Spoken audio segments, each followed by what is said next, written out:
Incredible.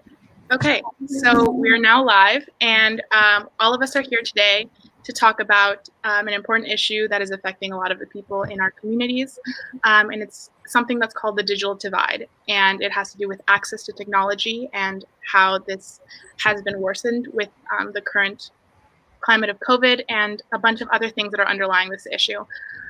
So we'll get to talk about that later. But first, maybe we'll all introduce ourselves and give our affiliation and maybe why we're here today and why this is important to us. But I can start.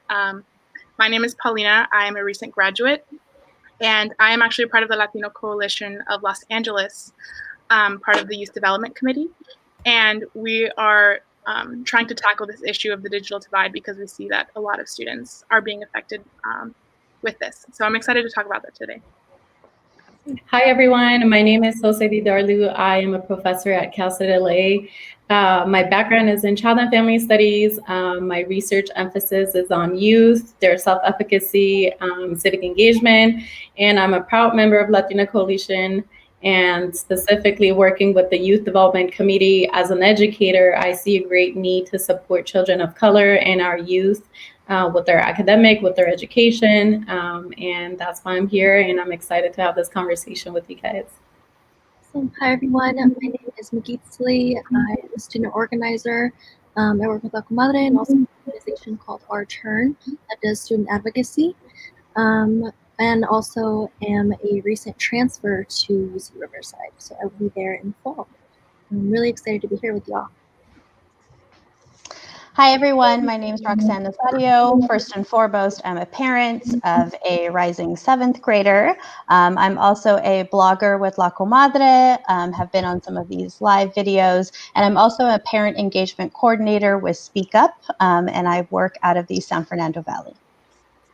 Hey everyone, my name is Alvin Antonio. I am currently a student at Santa Monica Community College, and I am also a student organizer with Our Turn, an organization that works on equity and education and works to uplift student voice. And I'm also a member of the Latino Coalition of Los Angeles. Hi, my name is Marisol Guerra. I'm a parent / educator here in the San Jose area. I'm an advocate for student choice, and happy to be here. Awesome. Yeah. So I'm really excited that all of us can come together. I know we're all passionate about this topic, and I think we can go ahead and get started. I think this is the first time actually that La Comadre is doing a affiliation with another organization. So maybe I can talk about our organization a little bit. So we're the Latino Coalition of Los Angeles, and primarily we work to establish a collaborative platform with political candidates and also to support them and initiatives that would help Latino communities and also marginalized communities in the Los Angeles area. Specifically, we are a part of the Youth Development Committee, and we strive to implement civic engagement, professional development, and youth empowerment in the youth in our community. So that's a little bit about us, and we're always open to have people join the coalition. I think we'll have contact information later. But tonight we will cover the digital divide, and we'll talk about what it is and how it's disproportionately affecting a lot of students of color, especially during COVID, like I said earlier. And then we will talk about a campaign that the Latino Coalition is launching to help a specific community in Los Angeles dealing with this digital divide. And then we will hear about everyone's perspective here about how they've been affected with this transition from in-classroom to online learning, because it's affecting all groups in our community. And then we will open it up for discussion and see what other people think about it. So I guess we can start by talking about what is the digital divide. So say if you wanted to give us maybe some historical context and what it is, because I think when I first started learning about it, it was very nuanced and a lot of things that I didn't know about before. Sure, sounds good. So I'm gonna go ahead and share my screen, and we'll do a quick PowerPoint presentation, and let me know when you guys can see the screen.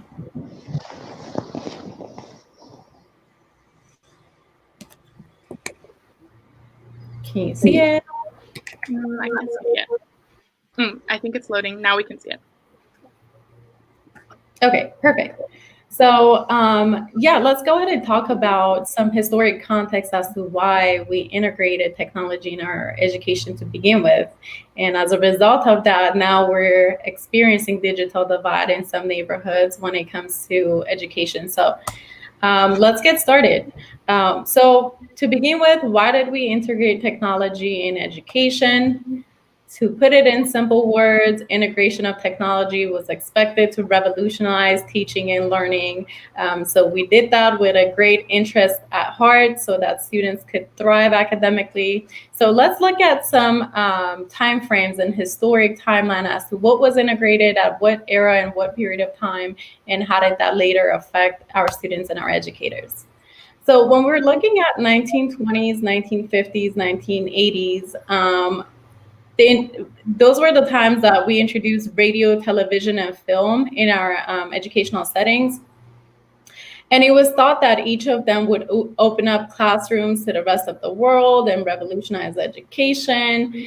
And then little by little, we realized that actually these technological tools were very limited when we were utilizing it for teaching and learning. And one of the main reasons why the introduction of these kind of technologies didn't really benefit everybody in every school and district was simply because some schools were in disadvantaged neighborhoods that did not have proper school funding. They did not have proper resources. I mean, even just talking about television was a luxury for many. So we saw that some schools were able to utilize this kind of technological tools in their education, while majority of them did not. So we were not on the same page as to the benefits of these technological tools in our education. Moving towards 1970s and 1980s, schools started to invest in those big desktop computers, the heavy ones, the ones that you cannot carry home. So computers and computer literacy were viewed as a key component of this future workplace. And therefore, schools were expected to prepare students for critical thinking in a technology environment. And this put a lot of pressure on schools and educators to change their curriculum from teacher-centered, teacher-based, which means the teacher comes to classroom, she's in charge of the students, she's in charge of pretty much the whole environment and what goes on. And now we were asking them to integrate a new technology in their classroom, which would make their classroom more student-centered. Again, majority of us were not prepared for it as educational institutions. Educators lacked proper training. Many schools lack proper funding to even have desktops and computers. So again, this was a little bit problematic. And then moving forward to 1985, there was a project introduced called Apple Classroom of Tomorrow.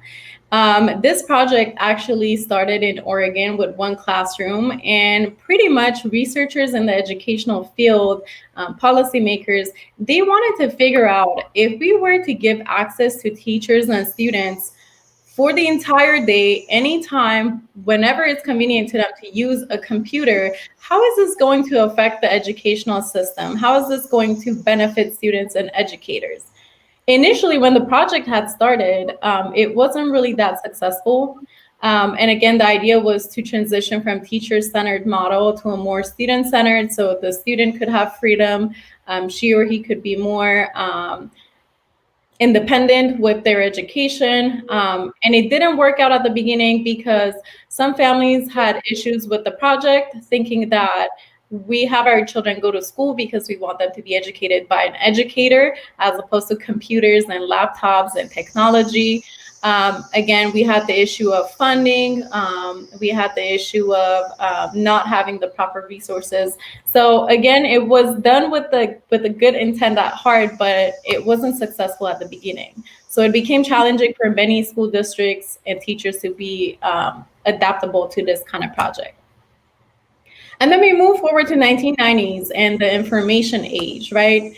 By end of 1990s, majority of schools had already gained access to internet. Majority of schools had implemented computer labs. So majority of schools did have some internet and laptop and computers of educational source, right? In terms of teaching and learning, these changes increase pressure on schools and teachers to integrate a new digital information, skills. Students had to learn, instructors had to learn new things. So this put a lot of pressure on the schools as well.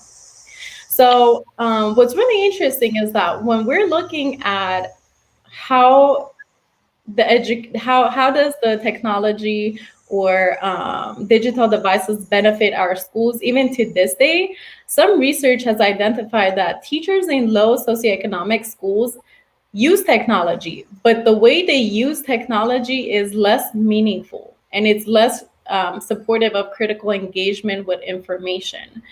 Which brings us to the issue of digital divide. So when we're talking about digital divide, we have to keep in mind we have a first digital divide and we have a second digital divide. Now, what's the difference between those two? When we're talking about first digital divide, we're simply talking about the haves and the have-nots. Simply those students who have digital devices, who have continuous access to digital devices, and those who do not. But when we're talking about second digital divide, we're talking about lack of information and communications technology skills. So you can have school districts and schools that do have technology in their schools, but their instructors and students are not fully prepared or trained with the skills that they can fully utilize it and be innovative and be critical thinkers. So we do have two digital divides that are happening, right? And so let's look at some statistics and see who's affected by this digital divide. So more than 21 million Americans do not have access to high-speed internet. Nearly 1 in 5 students between kindergarten and 12th grade do not have computers or speedy web connection. And as of today, there are at least 104,000 school closures affecting 47.9 million students. Now, when we're getting deeper into the issue of digital divide in education, we can see that some groups of people are disproportionately affected by this digital divide. So when we're looking at American Indian students, Black students, Hispanic students, they have the highest percentage when it comes to no internet access. And so with this comes a homework gap. We've always had a homework gap in our educational system, which means students of color turn in homework at a slower rate, at a lower rate than white students. And we're really looking at the issue, the deeper issue that's embedded in it. We're also talking about lack of access to resources, right? So some of these students do not even have the basic necessities for virtual learning. We're talking about laptops, we're talking about computers. You have students that have a phone that they're sharing with the rest of their siblings to do their homework, to write essays. So it's not necessarily that Hispanic students and Black students and American Indian students do not want to do their homework. We have to realize that these students are suffering from lack of access to resources. We can also look at LAUSD's statistics. So California student engagement during COVID, now that we have transitioned to online learning, has been drastic and disproportionately affecting students of color. You can see that Latinx and Black students are less engaged because of transition to virtual learning. And again, these tie back to the fact that they don't have access to resources. They don't have proper laptop, internet connection to do their homework.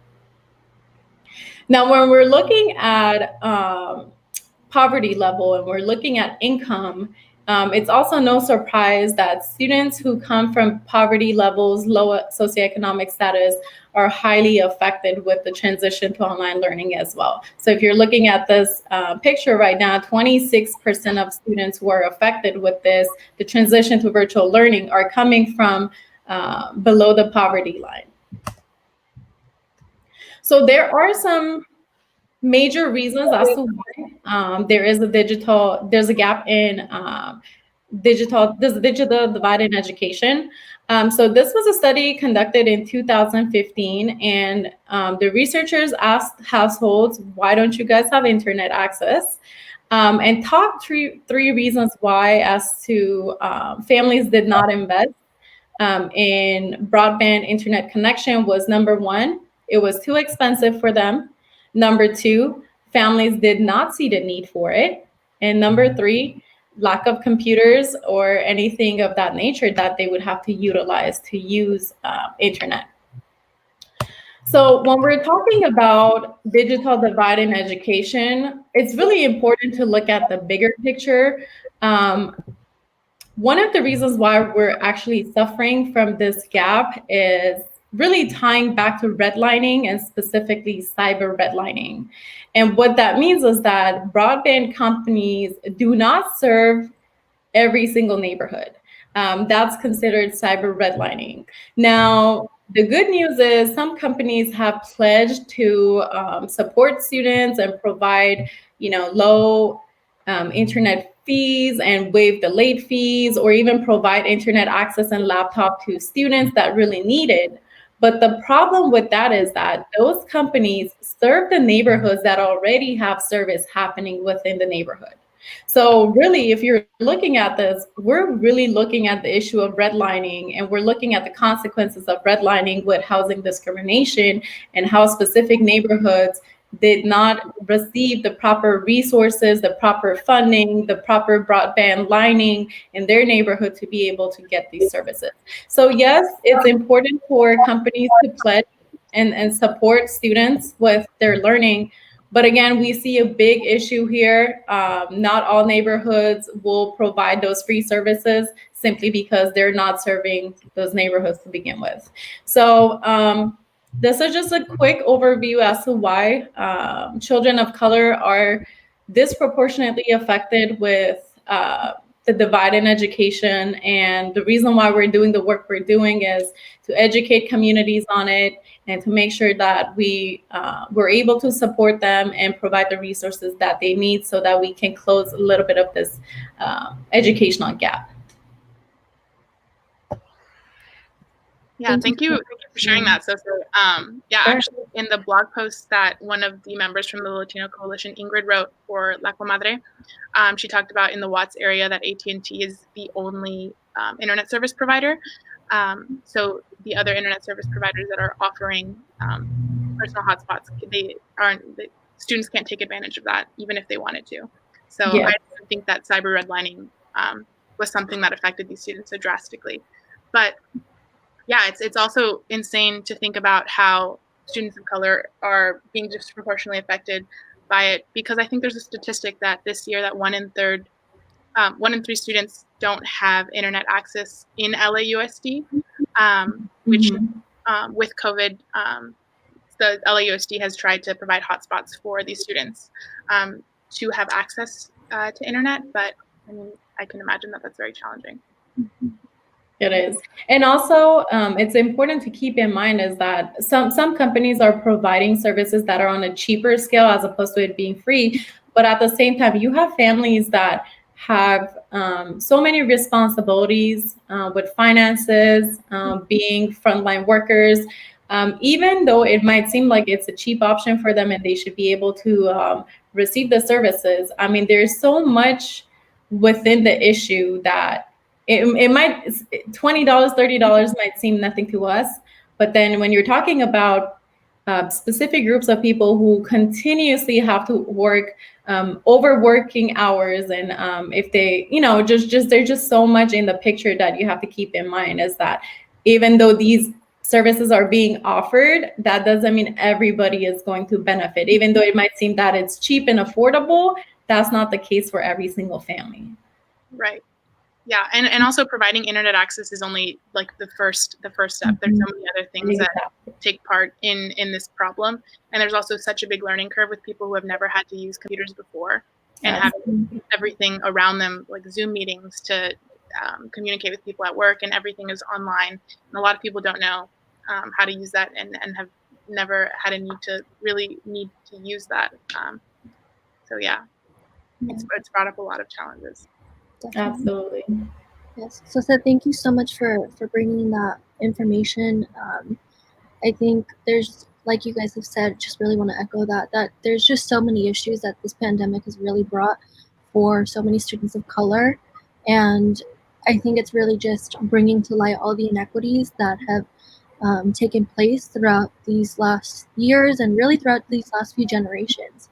And it's only, I think, getting worse because of the need for internet access and, just what we would consider the basics of needing, computers to work off of, internet access, and being able to understand all these different programs, Google Drive, Google Classroom, Zoom, all these different things that, it's a privilege to have.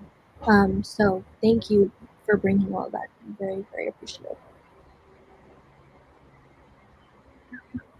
So maybe I think we can move on to talking about a specific community that we're trying to help with the digital divide. So there is a school in Highland Park called Academia Avance, and it's a charter school. And they have identified 50 students who do not have access to a computer. And so what the Youth Development Committee of the Latino Coalition is trying to do is grant them a personal computer for them to use for the next school year, and also internet access for that entire school year, so that this is not something that they have to deal with themselves and face the burden of that. So maybe before we move on to the next section, we can all have people in the audience and also us now take our phones out and then go to the link that we have running at the bottom. So if you just put in bit.ly/Conecte y Avance, which is our campaign, to the go page. Capitalization matters, I found.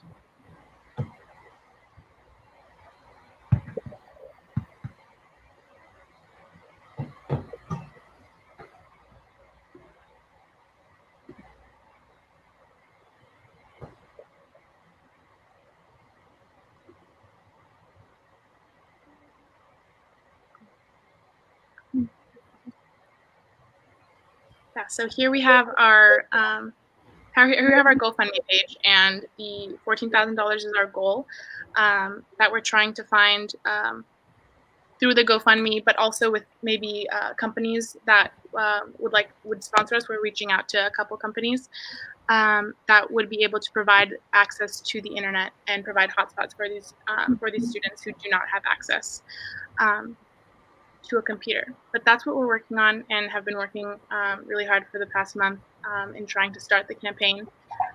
So I'm excited to announce that on this Facebook Live. So yeah, that's basically that with the campaign. I don't know if you want to add anything, so say before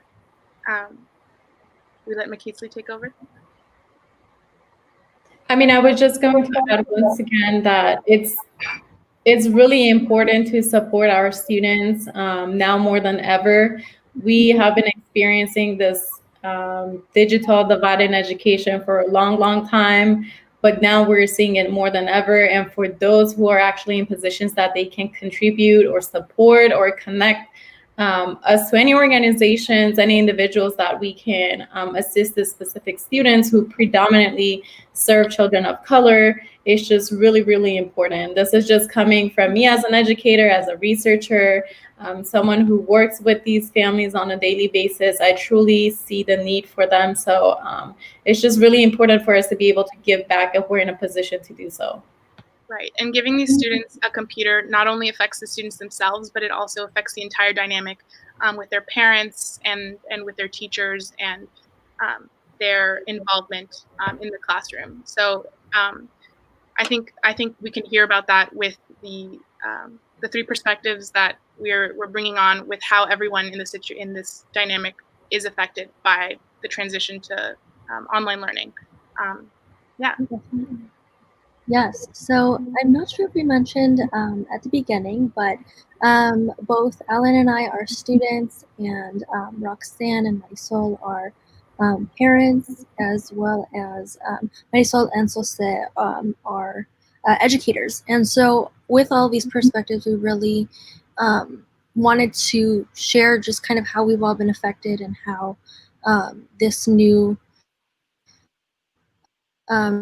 transition has really been for all of us, and how we can just give more insight on ways that our communities can be supported throughout all of this. And especially with fall now needing to be online, it really brings this conversation, there's more of a need for it. So I would like to start off with Jose and Marisol, and just asking you guys how how the transition has been for you, of kind of having your with at least the spring being kind of interrupted, and having to transition from being in person to online. So for me, it was kind of shocking because we were at school teaching, and I remember that morning they were saying we didn't know if they were going to close, and come to the end of the day where they said grab what you need and go home because you're going to teach, and pretty much gave us 1 day to learn what we had to learn. And luckily I have a group of teammates that we pulled and thought things over to see what we can do, because it's our first time teaching online, and what we had to do to teach our kids.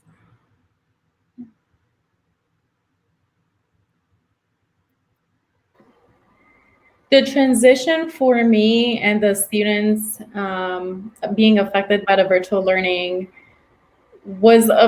has been a unique one, just to say. I work with college students. I do different things. I work with younger students in a different field, but primarily I work with college students. And I've had students who've shared that there are 4 or 5 of them in a household, 4 or 5 siblings sharing one laptop. So one week, one of the students is attending her classes, and then the next week she has to skip classes so that her brother or the sister can attend his or her classes, it's mind-blowing thinking that we're in a 21st century that our students have to suffer like this.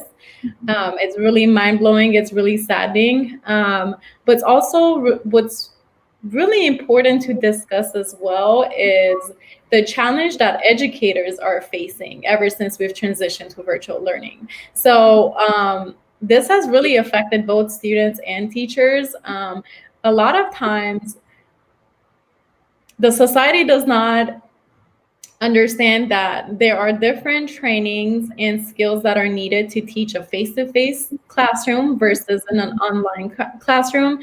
And majority of the time with instructors who teach face-to-face, we don't really have the proper skills, the proper educational background to teach classes online. So this was a shocking transition for many of us, that we had to transition all of our curriculum, all of our class content to an online platform. And we're just struggling, just like the students. Sometimes we're taking long to set up Zoom, and you can see students frustrated. Sometimes you see their parents frustrated. The teacher doesn't know what she's doing and she's disengaged. But in fact, the reality is that just as the students are struggling, many of our instructors are also struggling, because this was a transition that was not expected. Many of us do not have the proper training, the proper skills to be able to teach a class online. So it's been challenging for all of us, but we have to work together to make sure that we can tackle this issue. And I think moving forward, the good thing about the pandemic and transitioning to online learning is that it has brought up all these questions and concerns, and hopefully we can actually talk about these issues and solve them, as opposed to brushing them off the curb and not addressing them. So I'm hopeful that we can come up with better ways to support students in their education. Definitely. Yeah, I couldn't agree more. And I think this time is definitely one where we get to really kind of see how we're going to be moving in the future, and how we can really reimagine our education system and how students learn. So definitely is going to be very interesting. Paulina, I know you're also a recent graduate as well. If you could share, also Alan, if you guys could share just kind of how this transition has taken place for you. Alan, I know you're at a community college, and I actually just finished my time at a community college, so I could definitely speak to how that transition was for me, but definitely would love to hear your input on how that was for you, and if it was kind of abrupt in the same way of like one day to the next, and then you're kind of at home trying to figure out how to maneuver an online classroom. Yeah, I think that I kind of struggled. I think I took for granted, like maybe at a university study spaces, because I think a lot of people at home don't have proper, like maybe a proper table to do their work, or I don't have a desk at home, so I took for granted that having a space to do my work, and I think that would hinder a lot of like success for a student in academia. So I think that was a really big thing. I don't know if Alan, you wanted to answer the majority of this question. No, yeah, well, I mean, I think just to start, I definitely agree with you. I for sure took for granted the library, and some other just study spaces, because in reality, it's the transition, at least, for me and for I think many others I've talked to, was really hectic, because it was just from like being in one environment to another, and really depending on, your situation. It's either an environment of like you having to be cramped up in a room with like multiple siblings, or with like limited access to technology, or whatever that case. And at least for mine, I have an 9-year-old brother, right? So he's in elementary, and I have my sister who's finishing up her last year at university. And so it was just like a huge shift, because then we all had to just kind of figure out a way to get things done and share a space. And it was also just like helping my little brother with that whole transition as well, because he was taking classes. He struggles with language, specifically with reading. And so the school was able to assist him with, like with tutors and stuff like that while he was at school to help him. And so then just moving away from that to online learning, where the hours are just reduced in general, it was just a huge shift, And so luckily he had me, but I heard at least from his from other friends through their parents, that it was tough for them, because in reality, it's like going back to the topic that we mentioned, the second digital divide of like not being able to learn how to use these type of technologies. It was, really would, you could tell, right? Because not a lot of students were able to get on Zoom, and mostly because their parents really didn't know how to, access Zoom. They didn't really know how to use Zoom. And it's like these were 8-year-old kids. But going a bit more back into my experience, it was just, just dealing with transition and just trying to get, everything together. And I mean, yeah. Yeah, definitely. Thank you so much for sharing on your experience with your brother, because I think that's definitely speaking to a lot of the difficulties that our communities are facing of having our youth be, kind of growing up in this technology era, but not necessarily knowing how to utilize that in school, and having to, have that transition on. I know for me and my little cousin, he was having difficulties of being online and just not really knowing like what an online classroom would look like. I think oftentimes we experience that more in higher education and even high school experiences. So I think for our elementary and middle school students, it definitely can be difficult to figure out like, how do I now learn how to engage with my teacher, with my classmates, and how to ask questions, and when is the right time to ask questions when you're on Zoom and there's other people that are talking, and also that proper like internet etiquette on how to engage in that. There's just so many different things that our students are facing. So thank you for that. So I definitely want to transition to Roxanne and Marisol, and just your experiences as parents, and how this has affected your children as students, and how the transition to online at home has been, and if they've needed more of your help, less. Just if you guys could just give us a little more insight on how that's been. Yeah, I'm having challenges with that right now. If you can't tell, I've got people walking around in the background, my daughter over here trying to play video games, and internet that's not necessarily really cooperating right now. And, I have one child. So yes, I'm a single parent, and I have some challenges with that. I'm a single working parent, but at the same time, I work with families who have 4 or 5 kids. So even if they do have, every single child does have a device, do they have strong enough internet to all be using it at the same time, right? And then on top of that is the space. I'm fortunate enough to live in a house with bedrooms and space, and so I could walk into another room here or there. And some, children are in a 1 or 2 bedroom apartment. right? So just as an experience as an organizer, my organization Speak Up got some headphones, sound counseling headphones donated to us, some by Beats by Dre, which everybody really liked, and then some by another company. And you should see like how happy these kids were to have these. Of course, they want to listen to their music and probably, you know, stream movies and stuff too, but also for their schoolwork and to be able to hear. So when they are having live lessons and teachers and that they can actually concentrate on what's going on, right? So, you know, I'm just a typical family that has distractions and things going on at home.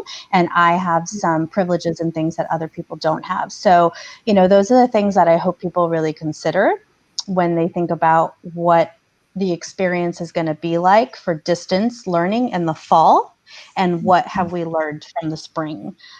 Just as a parent myself, so I have a computer that I'm using right now and I use for work. My daughter doesn't have her own computer. The computer that she's been working was actually a computer that I just had where the whole screen cracked.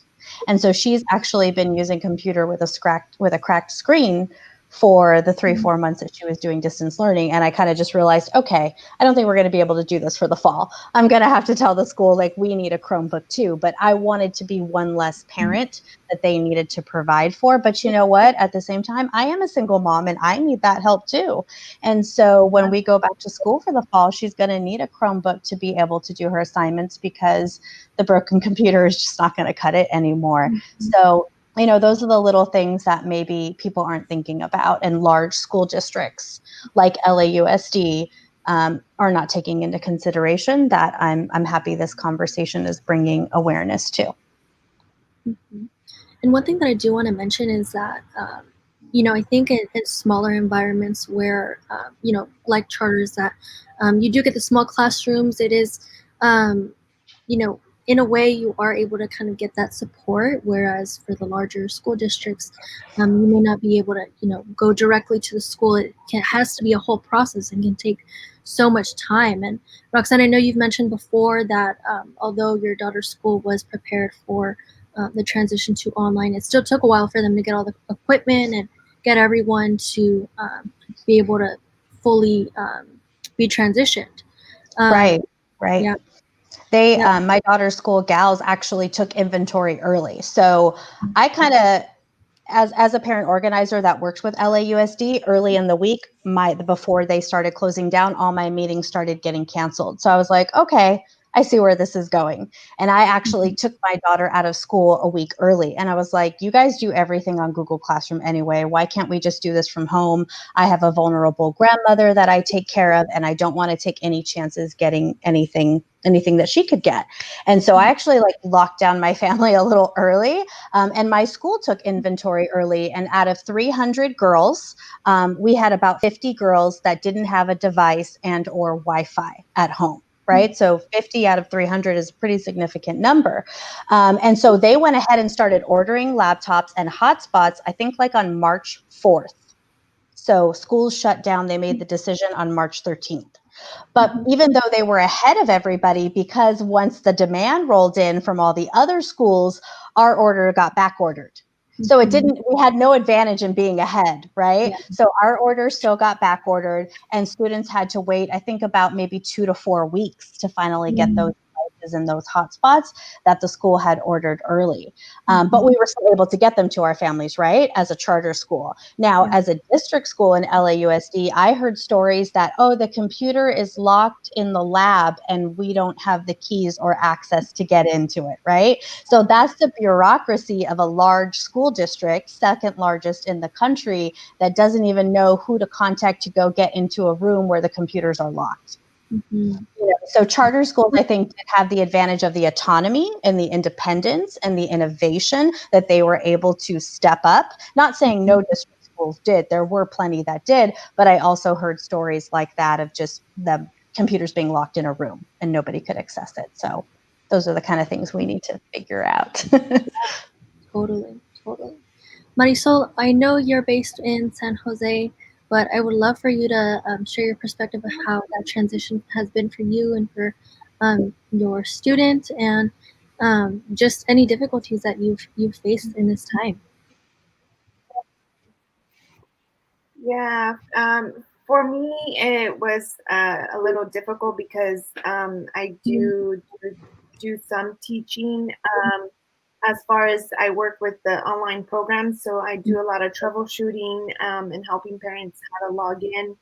And then I still have my own children. So I have a high schooler and I have a middle schooler, and it's kind of hard to find a balance between having my children at home and doing my own work.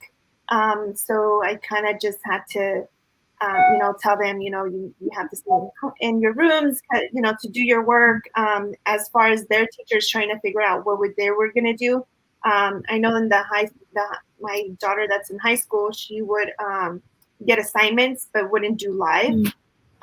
So it was a lot of recording, their teachers recording and posting. And if their work wasn't turned in, I was getting the phone calls while I was teaching students and getting the phone calls. Hey, your student hasn't, done their work. And then, as a parent, I have to be like, hey, you got to get on your work. I'm doing my work. You're doing your work. Let's sit together. But as far as like technology, my daughter's school was able from the beginning. They all get Chromebooks no matter what, and it's their Chromebook the whole 4 years, and then they turn it in at the end of the year of their senior year. As far as my son's school, he had no Chromebook, and I wasn't really contacted to see if I needed a Chromebook. I think maybe in the second week. Is when they contacted me to see if we had one. But luckily that he had his own. We had bought one and he had it at home that he can, get on. But there was here in San Jose, the internet, the government at the San Jose, they kind of said they were gonna, help students by offering internet access or hotspots for the students to access. So luckily we had that on as well for them. But just starting this year and knowing as going in as an educator, we have to do live now. I help with TK and Kinder. So Kinder, we would do videos for before we left, and now we have to go live. So now finding that balance of my kids are going live and I'm going live, and we're the whole day is going to be another balance to work with. Definitely. And we also have a question that came in on how students can be disciplined to actually log on. So Roxanne and Marisol, I'm not sure if you guys have had kind of any difficulties with your children logging on and just kind of getting them to do their work and kind of stick to their plan. Yeah, that's a hard one. Really good. You want to go? Go ahead, Roxanne. Go ahead. Sure. I was just going to say, there's challenges with also just being a working parent. Sorry, I think my internet's a little bit off right now, and she's trying to play a video game, and I'm like, I think you're going to have to wait until I'm done because the internet is not cooperating right now. But my daughter's school actually did an amazing job, and with distance learning, and I wrote a blog about it for La Comadre and detailed everything that they did, also on a social emotional basis. But they actually did not do any live teaching. Didn't do any live teaching. Now, the assignments were really thorough. They were all in Google Classroom. There was video instruction from the teachers, and teachers were totally accessible. So it wasn't like, oh, here's the assignment, and then you can't get a hold of the teacher. So they were still accessible. But what started happening was me working all day, and frankly, I'm working a whole lot more during this pandemic than I was before, as many of you probably are experiencing too. And so like what the class that she has the most trouble with, math, she couldn't do on her own. So then she's waiting for me to finish working, and I'm not done until 6, 7, maybe 8 o'clock some nights. So then we can start working on her math. And then let's cross my fingers that I can help her with the math and that I'm able to understand it, because otherwise we're going to have to follow up with the teacher. So those were some of the challenges that we had. And I'm actually hoping that her school does at least do live for some of the more challenging classes like math, maybe science or English language arts. You know, there's a lot of parents in the San Fernando Valley that are calling for the four core classes to be taught live, so English, math, history, and science. Which I have to say, I think would be really helpful. So that way I don't have to step in as much. And so as a single working parent, it's really challenging, and our days are ending up being like 10 or 12-hour days. So I'm hoping distance learning will help. Sorry. No worries, no worries. Do we have anybody else who would want to comment on just the transition of how that's been for them? Alan, how do you stay motivated to go to class every day and looking like for the future? Yeah. How do you, because you're going to college this year, right? Is that right? No, you're not going to college this year. Yeah, I'm currently in college. Oh, sorry. I thought you were a senior going in freshman year. No, okay. No, well, I mean, just to answer that question quickly, again, I think it's like really depending on the situation. I'm lucky enough to, I think, be in a situation where I am slightly able to just like really censor down and try to focus on school. But really, it's, I think, about just, I don't know, just like, I guess like planning ahead. But in reality, it's like just for many other students, because currently, like everything has been amplified, right? Like if you were facing housing insecurities, or you're facing food insecurities, or whatever that may be, it just doubled or tripled. And so really, I think even connecting it back to the question that was asked of how do you really get students to engage, I think it's a little bit hard, because I honestly feel like it's a wider collective, in the sense of, I've talked to some of my friends who've considered taking a year gap, or just, you know, not going for a semester to work and help their families. And so it's this thing where we have to, I think, just look beyond this fear of like, you know, kind of like what are other issues that are directly connecting to education that, you know, just kind of helps the whole student blossom. But I mean, yeah, at least for me, it's like, you know, having my older sister, having my younger brother, and having a support system, you know, which I think I'm privileged to have, because I think that also relates to a little bit of mental health. And so just me being able to stay like just level-headed is super important, and yeah, big factor. Definitely. I was also gonna, I guess, shed some light on how, apart from the, you know, the effects of virtual learning on education and how it has affected our students with their academics, I think it's also really important for us to discuss how this has affected them socially. So specifically, when we're talking about neighborhoods that do not have positive recreational activities, environments for the kids to be in healthy extracurricular, you know, activities, due to lack of funding, due to neighborhood violence, whatever the case might be, right? Students' way out of the situation is going to school and seeing their friends and socializing with their friends, socializing with teachers and school personnel. And when we're talking about this issue, it's also really important to keep in mind that our students are also struggling socially.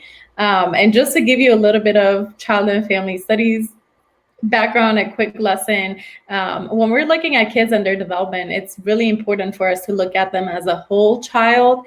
And that's a concept of transitioning from a narrowly defined academic achievement to one that promotes long-term development and success. So when we're looking at the child as a whole, when we're looking at how transition to virtual learning has affected their education, it's also really important for us to keep in mind that this has also affected their social development.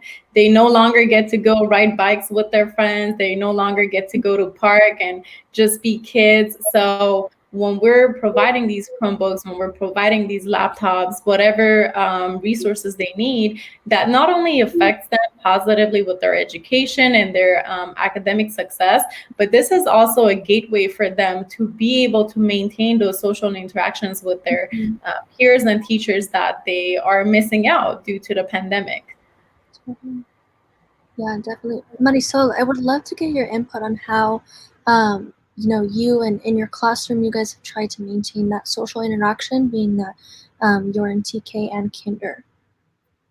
Yeah, so that's a little hard, because the kids are, their span of sitting and doing something is very short. So to keep them engaged, we have to like think out of the box and, you know, make our videos very, you know, eye-opening for them to like wanting to, you know, be there. On my end, I had to do videos like celebration videos, like Disney, bring in characters, and like if I'm talking to them, you know, just to keep them interacted in, you know, their learning. Yeah, no, definitely. I think this transition has definitely forced so many of us to have to think outside of the box and have to, you know, reimagine what a classroom could look like and how we could bring in different elements into learning and using resources like Khan Academy, crash courses, all these different things that, you know, we would necessarily use, but now it's just having to use them even more and really depending on them and in such a different way than we have before. So yeah, I completely agree and definitely hope And that actually, that applies to middle school kids too. Yeah. You know, I didn't talk about my daughter as much. So, you know, so her teacher did like fun memes and like little video clips. So like she's learning about women in Asian history that were leaders. And so there's like a clip from Mulan. Like they're still relying on Disney, even in the middle school years, to just like get them to relate and be interested. And, you know, my daughter is actually a child who gets a lot of anxiety from going to school. Going to school and the pressure of school actually gives her a lot of anxiety. And so she's loving life right now. This is like an introvert's best thing is I don't have to go to school. I can stay home. Like, this is great.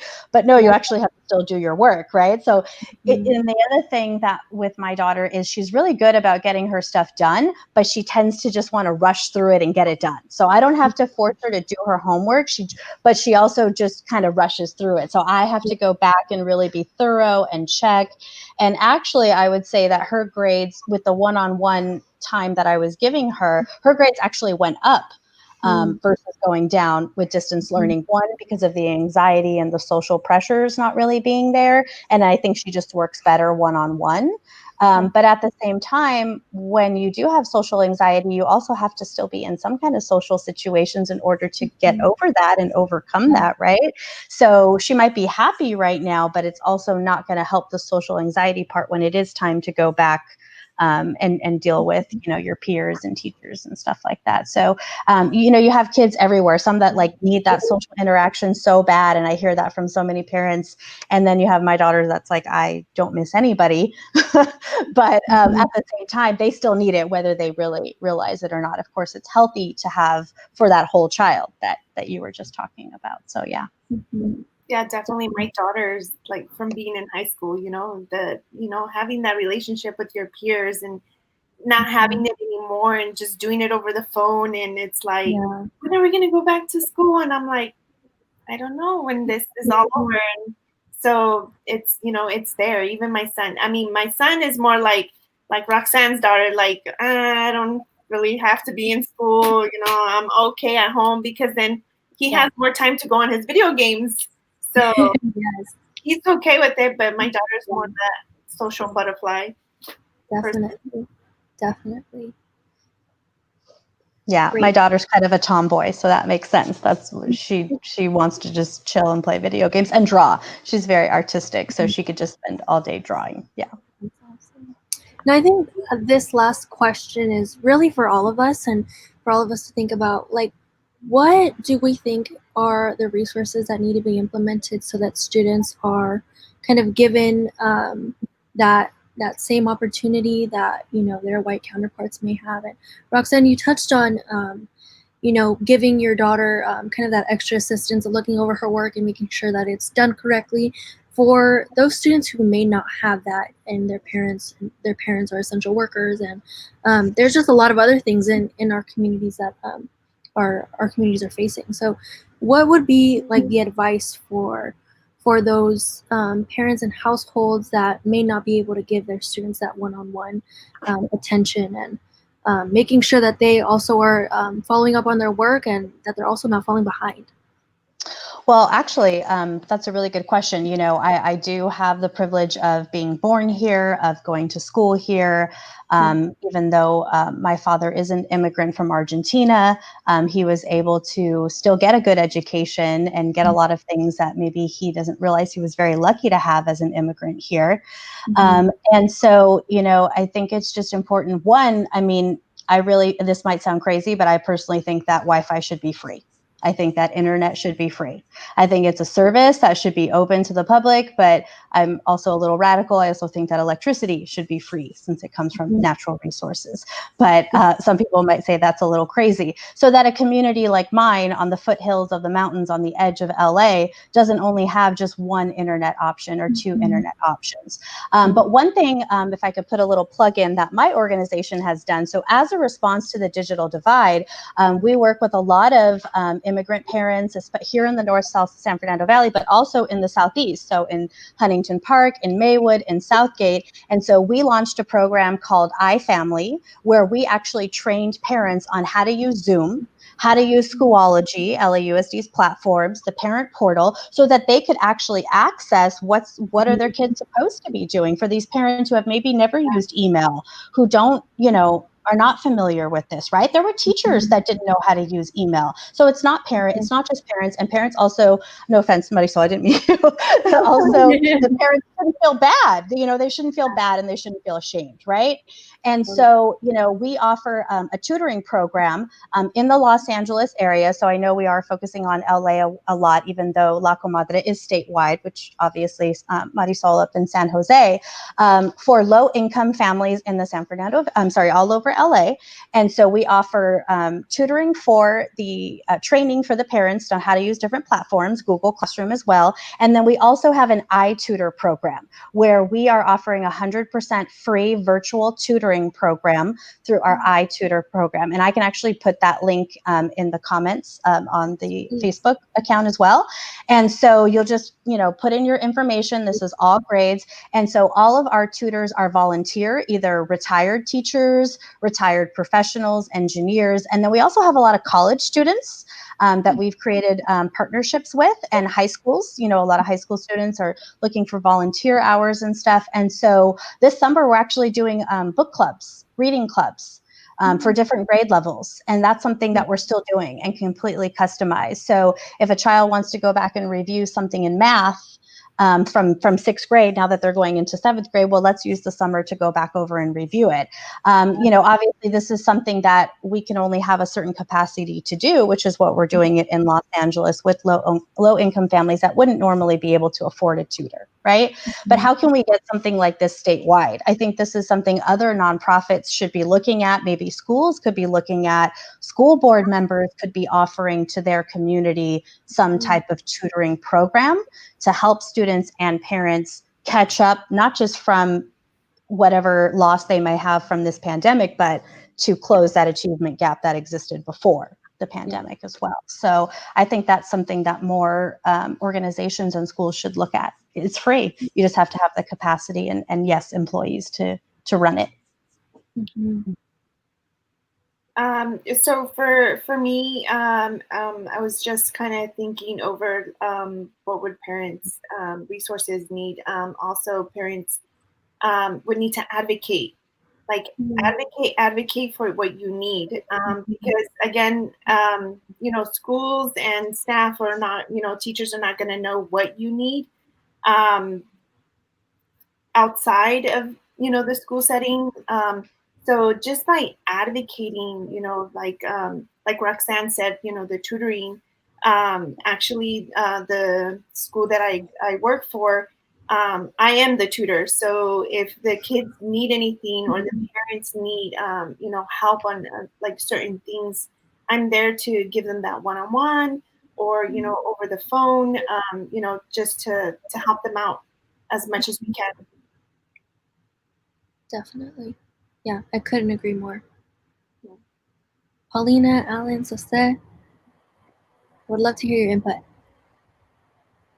I can go next. I think in general, this is my opinion as an educator, quality education needs to be looked at as a human right. And I'm not just talking about education, I'm talking about quality education, right? I think quality education allows for personal growth, social development, and it expands students, societies, problem-solving skills. It creates mobility when we're talking about jobs and employment. So I think, as I believe Marisol mentioned, you need to advocate. And I really, really highly encourage our educators to speak up. I know that many educators are suffering with lack of resources as well. If you cannot provide quality education to your students, you need to be vocal about it. You need to speak up. We need to really talk about the structural barriers that are in place when we're discussing about education, and we're talking about funding disparities, we're talking about lack of quality in learning environments, technology. So I really want to encourage our educators and school personnel to really advocate on behalf of these families, because again, quality education should really be looked at something as a human right. And so when you're not providing that to kids, you're taking that human right away from them. Mm-hmm. Definitely. Can I just add one little thing? Of course. For example, like parents that don't speak English, and they only speak Spanish, students or any other language, you have that barrier in between. The parents don't know how to use certain things, and you have to get a translator. Sometimes you don't have a translator, and you have the student actually speaking on behalf of the parents. So that's why I say, like, the advocating for what you need, like, as Spanish speaking parents, like, my student needs help. How can I help them? I don't know what you're teaching them. Luckily, like, I graduated from college. I'm able to help my child with their essay and how it write and break it down. But then you have the parents that don't know any of that. So just giving them that help is best for the student. Yeah, definitely. I mean, no, yeah, real quick, if I can just add on. Yes, please. I think this is gonna be just like in order to really support a student, I think it's gonna need more than just like one institution, more than just like LAUSD or even advocation. I think it also involves the city and possibly even the state. And I mean, the reason I say that, because it's like going back to a concept that we talked about earlier, just supporting the whole child. I think that it's like critical that a child has a safe space or just has an environment where they are able to learn, because it's like you could give the child, the possible technology that they need in order to succeed, but if they don't have that space, if they don't have that mindset, if they're not mentally there, or they're just not there in general, then chances are that they won't really be able to focus. And so I think, and honestly, I don't think this is like something radical, but I feel like, again, the city needs to step in, or even the state, in terms of just maybe even like rent freezes or addressing those other needs that directly affect students and that are very real. And I think just like by talking to other individuals, students, even professors, it is real, because currently right now a lot of people are facing job insecurities and a lot of insecurities in general. And it's like the communities that are being affected the most are the most vulnerable. So that's low income and immigrant communities. And so just, I don't know, sad, I think, because it also just highlights how fragile like this institution that we live in is, from like you can just tip it up a little bit and then I don't know, it's right now we currently have such a just the already like achievement gap, in the sense that it's just so big, and I just can't stop thinking about how this in itself will add to the achievement gap for years to come. Because I mean, even after COVID is over, the reality is that we're still going to be left with the effects of COVID, right? That includes the learning loss and a lot of other things. And so I think it's also a conversation of like, how we'll be prepared for the future in terms of like years from now, addressing that when kids are like moving on to grades and maybe, yeah. But. Wow. Well said.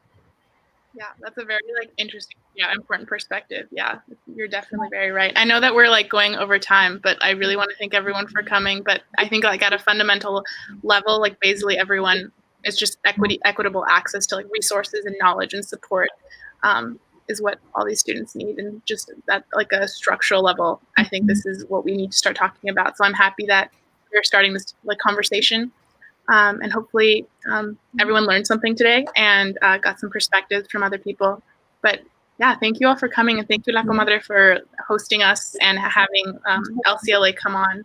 We really appreciate having a platform and letting us talk about our campaign. Thank you all so much for joining us today, and I really just want to thank everybody who was able to join us, and really just want to share just the overall message of supporting the student as a whole, the need for resources in our communities at every level for teachers, students, and parents, and really just the importance of advocacy and knowing the power of your voice is really just what I feel like I just want to convey to everybody who tuned in. And also just want to briefly mention the campaign that LCLA is working on. And if you guys have any resources that you can connect with LCLA, whether that's for their GoFundMe campaign for Academia Avance or anything else, please feel free to reach out to us and we can connect you to them. Or you guys can also reach out to them on their social media. On our Facebook page, we have our social media handles on there, so you guys can check it out and connect in that way. And also, if people can donate, and if they can't donate, just share. Yes. Share the GoFundMe, and let's help the kids at that school. Yes, that'd be great. Awesome. Thank you all so much for joining us. Appreciate it. Bye. Bye. Bye, thank you.